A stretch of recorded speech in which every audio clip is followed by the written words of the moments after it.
Ćao ljudi, dobrodošli u još jednu epizodu Srpskog klipa. U ovoj epizodi ću pričati o nekim glavnim sličnostima i razlikama između Novog Sada i Bratislave. Sad, ako se nekad seća, ja sam prošle godine, otprilike malo ranije, sam bio postavio kao neki klip koji se zove Bratislava prvi utisci. I sada sam dosta toga pohvatao informacije i dosta toga proživeo za tih godinu i nešto jače, pa zato pravim ovaj klip gdje ću uporediti grad u kojem sam živeo od kada sam se rodio i grad u kojem sad studiram. Dakle, da počnemo. Po meni glavna razlika između Novog Sada i Bratislave je u tome kako su se ta dva grada planirala, to jest kakve su bile ulice postavljene, zgrade itd. itd. U Novom Sadu je to dosta, jako puno imamo bulevara tih širokih i ulica koje se presjecaju po 90 stepeni, jednako nemamo kao u Beogradu te blokove, nego više imamo onako u nizu, imamo zgrade i dok u Bratislavi skroz drugačije, na primjer. I ima dva dela grada, koliko ja znam, možda ih ima i više, koji su baš dosta dobri, tako fino, tako bulevarski, po 90 stepeni ulica onako raspoređene, ali uglavnom stari grad koji je onako srce grada i kroz koji sve bitno prolazi je totalno loše isplaniran.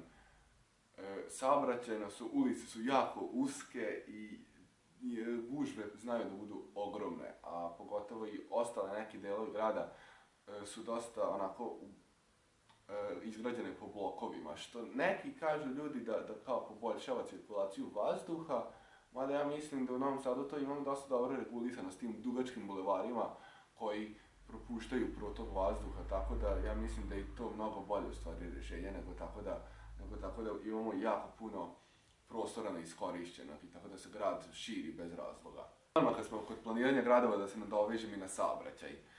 U Bratislavi je mnogo bolje razrađen gradski prevoz, imamo i tramvaje, i trolejbuse, i autobuse, ima jako puno linija. U Novom Sadu nema toliko, imamo možda svega nekih 13-14 autobuskih gradskih linija. U Bratislavi ima mnogo više, ali je saobraćaj mnogo zakručeniji u Bratislavi. Zašto? Pa delom i zbog toga što je dosta delova grada loše isplanirano, a i također zbog toga što kroz Bratislavu prolazi autoput koji ima najmanje nekih 5 izlaza u gradu sa ogromnim petljama, tako da to još otežava situaciju.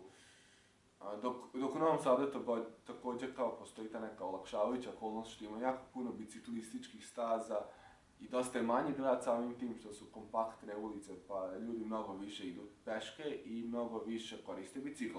Sad o kulturi. Pa pošto je Bratislava ipak, da kažem, grad u Europskoj uniji i glavni grad, tu ima jako puno mjesta na kojima se dešavaju razni vidovi kulture, prosto ili su to neke izložbe, predstave, svirke, neki klubovi. Uvijek se nešto dešava, uvijek su neki festivali, prosto to je puno dešavanje, to je dobro. Dok u Novom Sadu prosto uvijek se nađe nešto, nema toliko puno kao u Bratislavi, ovdje stvarno ima, prosto svako večer nešto bude, ali u Novom Sadu se znaju naći jako dobre i svirke i predstave, pošto je uvijek nekako Novi Sad bio umetnički grad, da se tako izrazim. Sad obrazovanje. Što se tiče ovog fakultetskog obrazovanja, tu sam skoro siguran da Bratislava pobeđuje, Novi Sad priznajem, eto. Ali što se tiče osnovnog i srednjeg obrazovanja, tu baš i nisam toliko siguran, ali dobro. Mislim da ipak Novi Sad ima mnogo bolje prilike za osnovno i srednje obrazovanje nego Bratislava. I sad neki opšti utisci o življenju u gradu. Pa Novi Sad je jako živ grad. To, ako ste ikad bili u Novom Sadu, ako živite u Novom Sadu, znate, prosto i radnim danom u 2 ujutru u centru će biti ljudi, ono, skroz solidan broj ljudi, prosto bit će uvijek će biti ljudi. Dok u Bratislavi to prosto je petkom, znači bilo je 7 uveče ili 6, pola 7, tako nešto, prolazio sam kroz sam centar, kroz glavni trg, bilo je, skoro nikoga nije bilo, a petak 7 uveče. To je tako čudno, sad, gde su ti ljudi petkom uveče, da li se već pozatvaraju, ne znam, prosto ja bar nisam navikao tako da se grad, da tako nema ljudi na ulici, prosto to je nešto uz šta sam odrastao, ali ono to je možda više subjektivna stvar opet, ali ne znam šta vi mislite o tome, da li je bolje kad je grad tako živ ili kad nema nikoga na ulici. I eto, to su bile kao neke kratke teze o življenju u Novom Sadu i življenju u Bratislavi. Sad nisam naveo sve, to bi bilo prilično nemoguće, ali naveo sam neke stvari koje ja mislim da su bitne ili interesantne. Da. Pogledajte. I da, hvala što ste gledali ovu epizodu srpskog klipa. Mi se vidimo sljedeći ponedeljak na ovom kanalu, a u sredu, subotu i u nedelju na glavnom kanalu. Ćao!